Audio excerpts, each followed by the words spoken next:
কোরবানির পশুর চামড়ার ধারাবাহিক দরপতনের কারণে মাদ্রাসার ছাত্রদের মাধ্যমে চামড়া কালেকশন বন্ধের কথা ভাবছে মাদ্রাসা সংশ্লিষ্ট ব্যক্তিবর্গ।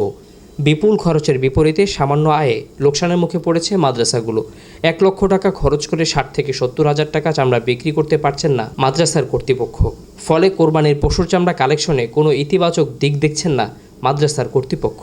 আমার মনে হয় আমরা মাদ্রাসা যারা কমি মাদ্রাসার আমরা কর্তৃপক্ষ আছি, মাদ্রাসার যারা কমিটি আছেন, মাদ্রাসার দায়িত্বশীলেরা আছেন, তাদের প্রতি আমার উদাত্ত আহ্বান থাকবে আমরা এই চামড়ার কালেকশনের থেকে আমরা সামনের দিকে বিরত থাকি। যদি কেউ দিতে চায় তো আমার মাদ্রাসা এনে দিয়ে যাবে, আমরা মাদ্রাসা বন্ধ করে দিব, আমরা ঘোষণা দিব এলাকার মধ্যে, ভাই আপনার যদি মনে চায় তাইলে আপনি স্ব উদ্যোগে চামড়াগুলো মাদ্রাসা পৌঁছায় দিবেন, তাইলে আমাদের ছাত্রগুলো ঈদ উপলক্ষে তারা বাড়িতে চলে যেতে পারে, ঈদের আনন্দ তারা উপভোগ করতে পারে। এদিকে তাদের পিছনে আমাদের যে ব্যয় সেটা হচ্ছে না, চামড়া কালেকশনের পিছনে যে ব্যয় সেটা হচ্ছে না। আমরা এলাকা জানাই দিলাম যে কয়টা চামড়া আসলো আলহামদুলিল্লাহ। আমাদের মরহুম হযরত মোহাম্মদুল্লাহ হাফিজ হুজুর রহমতুল্লাহ আলাই তিনি এইভাবে কালেকশনকে উনি পছন্দ করতেন না। শুধুমাত্র আয়ের হিসেবে বিবেচনা করলে চলবে না বলে মনে করেন অনেক আলেম। তারা জানান, সমাজসেবার অংশ হিসেবেই কওমি মাদ্রাসাগুলোর ছাত্রদের কোরবানির পশুর চামড়া কালেকশনে নিয়োজিত রাখে কর্তৃপক্ষ। আমাদের দেশে যে কওমি মাদ্রাসার শিক্ষার্থীরা ছাত্ররা চামড়া কালেকশন করে তার কয়েকটা কারণ আছে। ১ নম্বর হচ্ছে কওমি মাদ্রাসা হচ্ছে জাতীয় মাদ্রাসা, কওম থেকে এসেছে, জাতি থেকে এসেছে।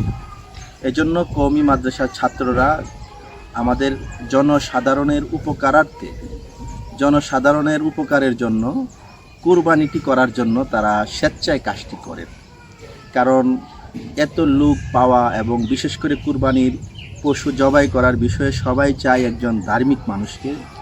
আমরা যাদেরকে বলি হুজুর, এমন আলেম যারা থাকেন তাদেরকে খুঁজেন। এজন্য এখনও দেখবেন ঢাকা শহর সহ বাংলাদেশের বিভিন্ন মসজিদগুলোতে যারা ইমাম, খতিব, মুয়াজ্জিন, খাদেম আছেন বেশিরভাগই কওমি মাদ্রাসার যারা পড়ুয়া তারাই। এজন্য কওমি মাদ্রাসার ছাত্রদের প্রতি জনসাধারণের একটি ভালোবাসা আছে, আস্থা আছে।